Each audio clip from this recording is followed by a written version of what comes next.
I want to talk about a couple of things. First, I want to talk about the fact that Congress is doing Trump's bidding right now.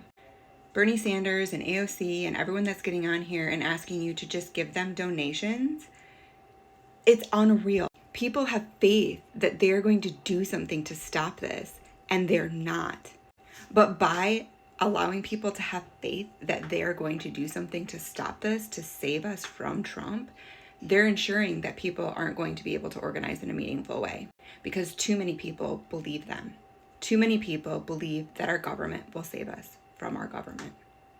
Too many people believe that our feckless leaders in Congress, who will not stand up for anything ever, are going to stand up for us in this moment, even though they wouldn't stand up to like a single security guard and Doge.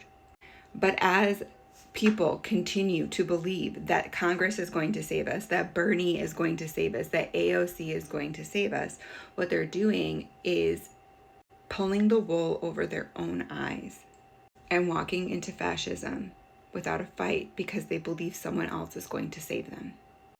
Secondly, I would like to talk about rewriting history and how problematic that is and why it matters so much when either side does it. I watched as people in the COVIDing community screamed about the revision of history that Biden and his administration did regarding the COVID pandemic. People believe that the pandemic just ended under Biden. The pandemic is still happening. COVID never went away. The numbers continue to just go up. You just continue to allow yourself to get sick over and over and over again because Biden said that it was okay and because you didn't really feel like having to wear a mask like all of the disabled people have to do. Perhaps a bit harsh, perhaps. And yet here I am living in isolation because the world will not make any place safe enough for me to go and exist and participate in it. And the revision of history is a big part of why Trump was able to get back in office again. We allowed revision of history so that it was fine for Biden to build cop cities and to make all sorts of restrictions on peaceful protesting, which is like an American right and tradition. And we allowed the revision of history and pretending that Biden was not lining up all of Trump's ducks in a row for him for when he came in on this term.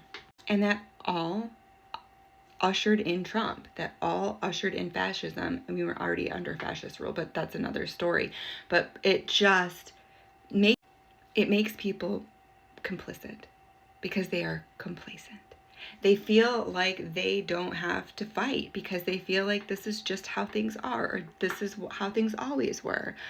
And they don't bother to listen to the voices saying, and by voices I mean other people saying, hey, this is not how it always was, because it's a lot easier to just believe that our leaders are going to do the right thing and to believe that our leaders are actually putting the country before themselves, before fascism, before, all of the above.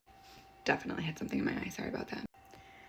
So the moral of the story is that our congressional leaders are not going to save us. Don't give them your money. Stop giving them your money. Stop. Just stop. And stop listening to revisionist history, which comes from the left and the right side of the aisle.